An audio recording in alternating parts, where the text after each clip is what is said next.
Good morning class. आज का हमारा टॉपिक है एंटीजन एंटीबॉडी रिएक्शन। ये 5th यूनिट का टॉपिक है। Antigen antibody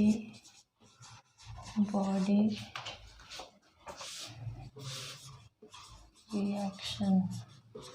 antigen antibody reaction क्या होता है?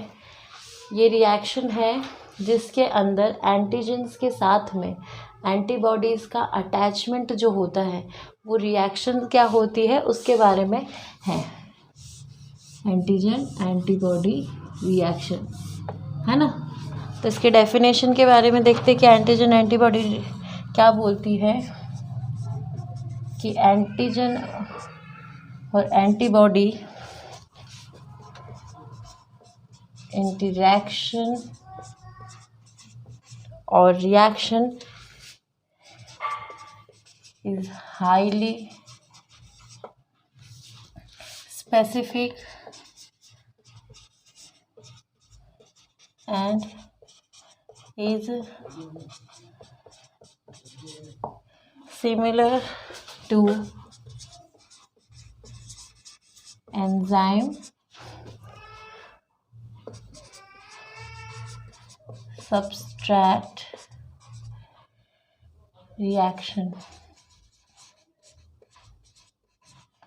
एंजाइम सबस्ट्रैट रिएक्शन के जैसे ही आपकी एंटीजन एंटीबॉडी रिएक्शन की जो मेथड होती है वो होती है कि एंटीजन कैसे आकर के एंटीबॉडीज़ के साथ अटैच्ड होते हैं, किस टाइप के एंटीजन किस टाइप के एंटीबॉडीज़ के साथ अटैच्ड होंगे, है ना।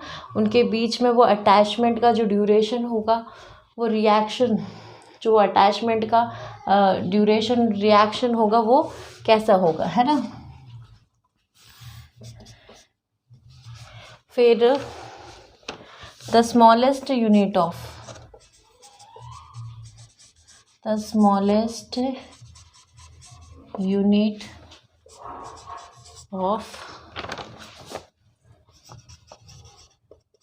एंटीजन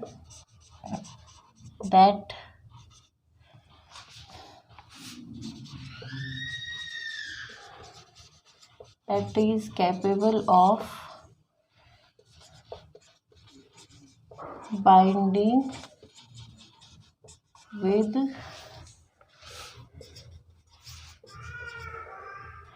antibodies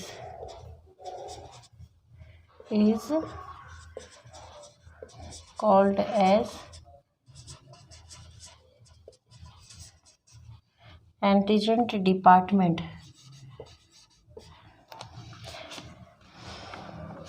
या antigen determinant.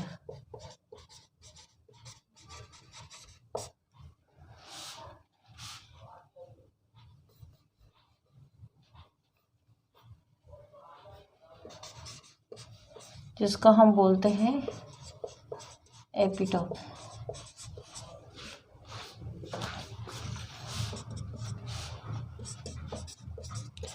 The area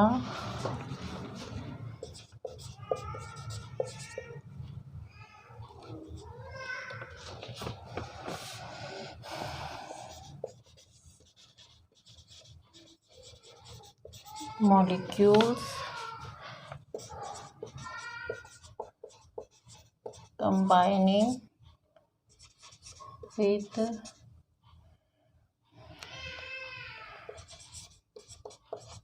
epitope is called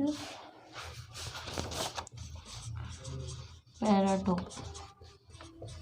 देखो, जो एंटीजन की सरफेस होती है जहाँ पर कोई एंटीबॉडीज़ आकर के अटैच्ड होती है उसको हम बोलते हैं, देखो, the smallest unit of antigen that is capable of binding with antibodies is called as antigen determinant या एपिटोप। एंटीजन्स पे एक स्मॉल पॉइंट होता है ना, जो जहाँ पर जा कर के एंटीबॉडीज अटैच्ड होते हैं, उस पॉइंट को हम क्या कहते हैं, एपिटोप कहते हैं। ऐसे ही जो एंटीबॉडीज़ होती है ना, उनका जो अटैचमेंट वाला पार्ट होता है जहाँ एंटीजन अटैच्ड होते हैं, उस पार्ट को हम कहते हैं, उस पार्ट को हम बोलते हैं पैराटोप। या हम कह सकते हैं कि the area on the AB molecule combining with the epitope is called paratope. यानी जिस एपिटोप के ऊपर, है ना, जिस एरिया के ऊपर एंटीबॉडीज़ अटैच्ड होती है, जिसको हम एपिटोप बोलते हैं, उसको हम क्या कह सकते हैं, पैराटोप कह सकते हैं। ठीक है। एंटीजन का वो स्मॉल पॉइंट जहाँ पर एंटीबॉडीज़ अटैच्ड होती है वो होता है एपिटोप, और वो एंटीबॉडीज़ का वो पॉइंट जहाँ पर पे एंटीजन का आप जो एपिटोप को अटैच्ड हो रहा है वो होगा पैराटोप। ठीक है, कंफ्यूजन नहीं करना।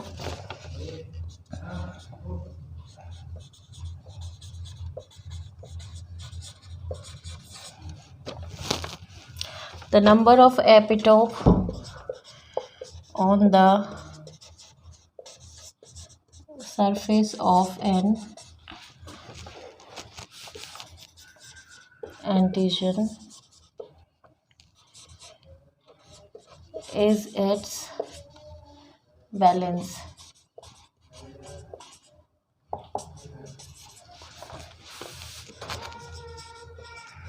The valence determines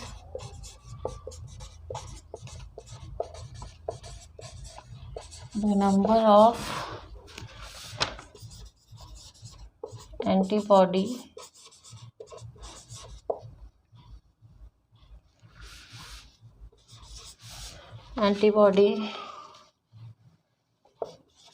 molecules that can be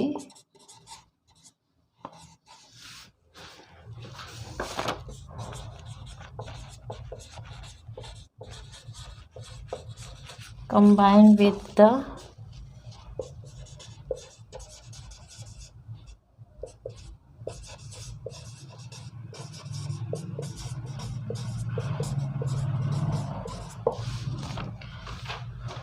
देखो, the number of on the surface of an antigen, it valence. The valence determine the number of the antibody molecule that can combine with the antigen one।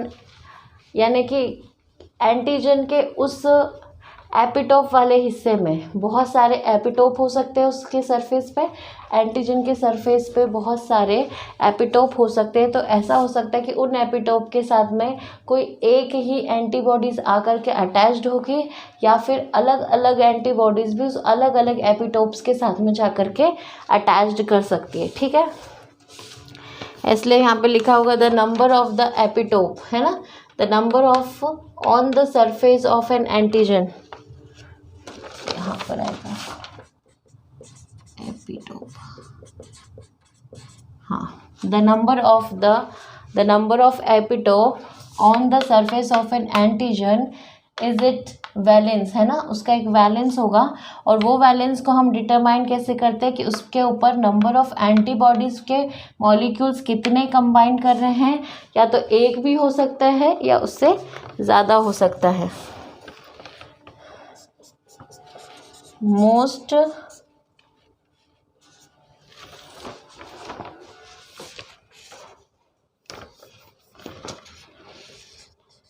If one epitope, अगर एक epitope है,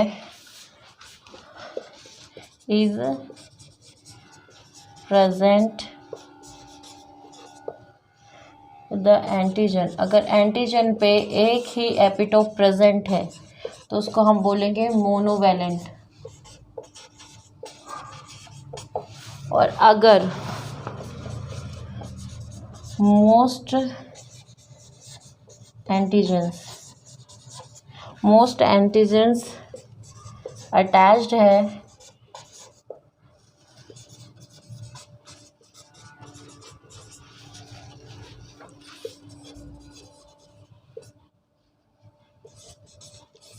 one copy of the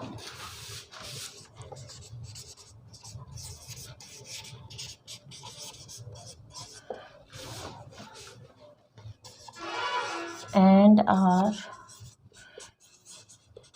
termed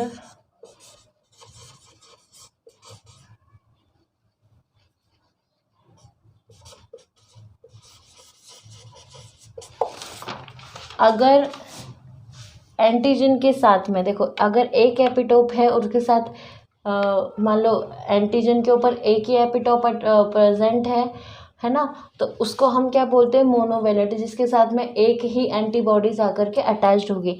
लेकिन अगर बहुत सारे antigen के ऊपर बहुत सारे एपिटोप्स प्रेजेंट होते हैं और उनके साथ में एक एंटीजन या एक एंटीबॉडीज़ या बहुत सारे एंटीबॉडीज़ आके अटैच्ड हो जाती, तो उस काइंड के एपिटोप को हम क्या बोल सकते हैं, पॉलीवैलेंट बोल सकते हैं।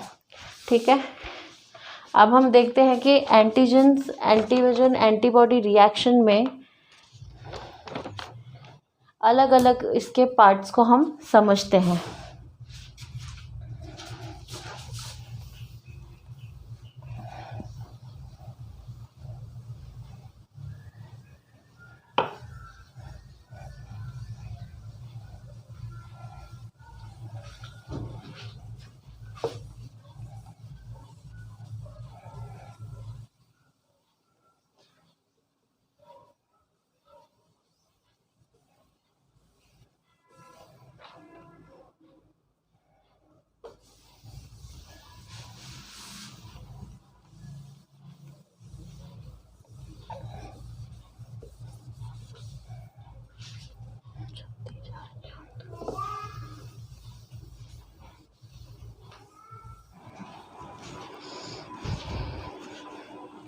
हम अभी एंटीजन एंटीबॉडी रिएक्शंस के बारे में पढ़ रहे हैं।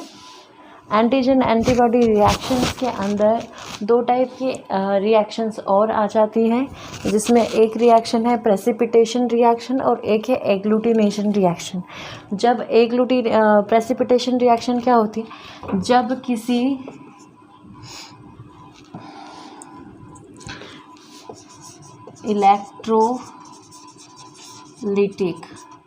किसी इलेक्ट्रोलिटिक सब्सटेंसेस के साथ में या सॉल्यूबल के साथ में आप क्या करोगे, किसी हाइड्रो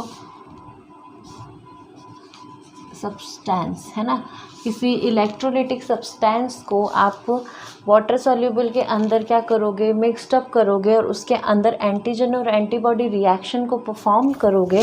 तो उसके अंदर क्या होगा कि उसके अंदर ये होगा कि जो एंटीजन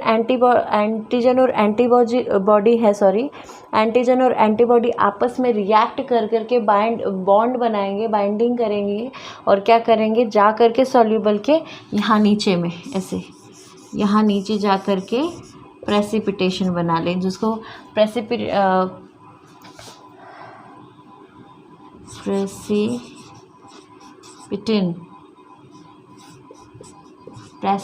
भी बोलते हैं। और जब सेम वाटर के अंदर या हाइड्रोलिटिक के अंदर आप इलेक्ट्रोलिटिक किसी सब्सटेंसेस को इन्वॉल्व करते हो, मिक्स्ड अप करते हो और वो चार्ज्ड हो जाते हैं और फिर आप उसके अंदर एंटीजन प्लस एंटीबॉडी का रिएक्शन करवाते हो, तो ये आपस में बाइंड हो जाएंगे, है ना। ऐसा स्ट्रक्चर होता है ना आपके एंटीबॉडीज़ का, ऐसा, ठीक है। और ये आपके क्या होते हैं, वो साइट होते हैं जहाँ पर आकर के एंटीजन अटैच्ड होते हैं। तो यहाँ पर जब एंटीजन्स आकर के अटैच्ड होंगे और ये जो रिएक्शन होगी तो वो इसके अंदर होगी। तो एग्लूटिनेशन रिएक्शन के अंदर क्या होगा, एग्लूटिनेशन रिएक्शन के अंदर ये होगा कि ये क्या करे, क्लम्स की तरह बन के यहाँ ऊपर तैरना स्टार्ट कर देंगे, ठीक है।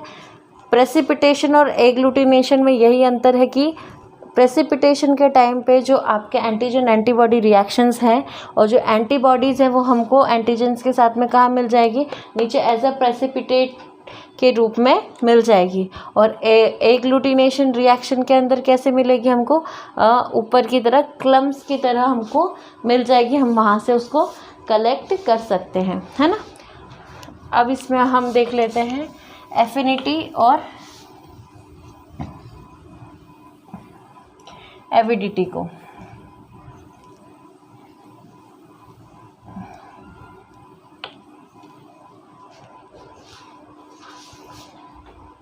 एफिनिटी क्या होती है और एविडिटी क्या होती है?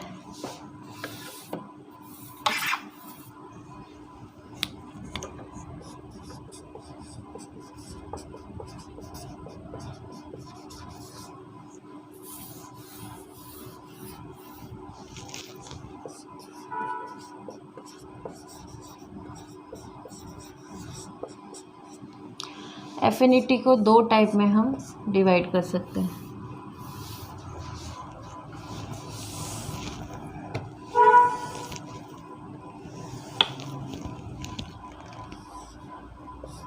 एक लो, दूसरी हाई, है ना। एफिनिटी को दो टाइप में हम डिवाइड कर सकते हैं, लो और हाई। अगर लो होगी तो उसका क्या होगा, उसका स्ट्रक्चर थोड़ा सा अलग होगा, ऐसा।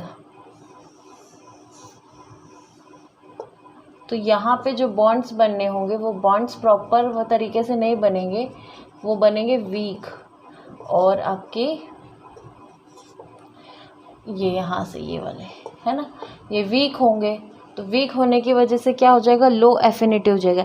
एफिनिटी का मतलब कि एंटीजन और एंटीबॉडी रिएक्शन के इनके बाइंडिंग के टाइम पे वो कितना स्ट्रांगली आपस में बाइंड होते हैं, कि कितने अच्छे से वो बाइंड हो जाते हैं। क्योंकि इनका स्ट्रक्चर अलग होगा, ऐसा ज़रूरी नहीं है हर एंटीजन एक तरह का बॉन्ड स्ट्रक्चर रखता हो, या फिर अपना एपिटोप है उसका एक टाइप का स्ट्रक्चर हो, डिफरेंट भी हो सकते हैं। कई बार एंटीबॉडीज़ प्रॉपर वे में अटैच्ड बाइंड नहीं कर पाती, तो जो बाइंड नहीं कर पाती वो कहलाती लो एफिनिटी, है ना। और जो हाई एफिनिटी होती है उसमें क्या होता है, प्रॉपर स्ट्रक्चर होते हैं, और उस स्ट्रक्चर के साथ में क्या होता है, एंटीबॉडीज अटैच्ड हो जाती है ना, अच्छे से अटैच्ड हो जाएगी। तो ये जो बाइंडिंग वाला जो साइट है, वो बाइंडिंग वाली साइट क्या होती है, एपिटोप होती है ना। तो एपिटोप के स्ट्रक्चर पे सारी चीज़ें बेस्ड है, और उसके केमिकल्स बॉन्ड्स पे भी, कॉम्पोजिशंस पे भी, जो वहाँ प्रोटीन्स प्रेजेंट होते हैं उन पे भी सब कुछ डिपेंड करता है। तो अगर अच्छे से अटैच्ड हो जाता है और बाइंड कर जाता है तो हाई एफिनिटी है, और नहीं करता तो लो एफिनिटी है, ठीक है। अब बात करते हैं एविडिटी की। तो एविडिटी क्या होती है, एविडिटी मतलब कि सपोज करो कि ये एक एंटीजन है, ठीक है, और इसका ये वाला पार्ट यहाँ पे क्या है, ये इसका बाइंडिंग साइट है, ठीक है, बाइंडिंग साइट जिसको हम बोलते हैं एपिटोप। लेकिन इसके साथ में बहुत सारे इसके सेल पर बहुत सारे एपिटोप या इसकी बाइंडिंग साइट प्रेजेंट है।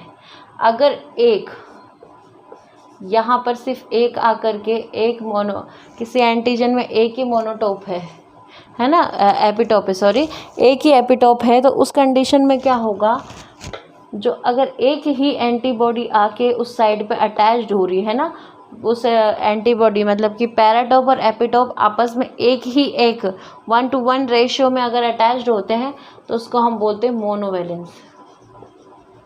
लेकिन अगर बहुत सारे एपिटोप हैं और उनके साथ में आकर के एंटीबॉडीज़ अटैच्ड होती है ना, चाहे एक एंटीबॉडी सभी को कवर अप करो, चाहे डिफरेंट एंटीबॉडीज़ आकर के अटैच्ड हो, उसको कहते हैं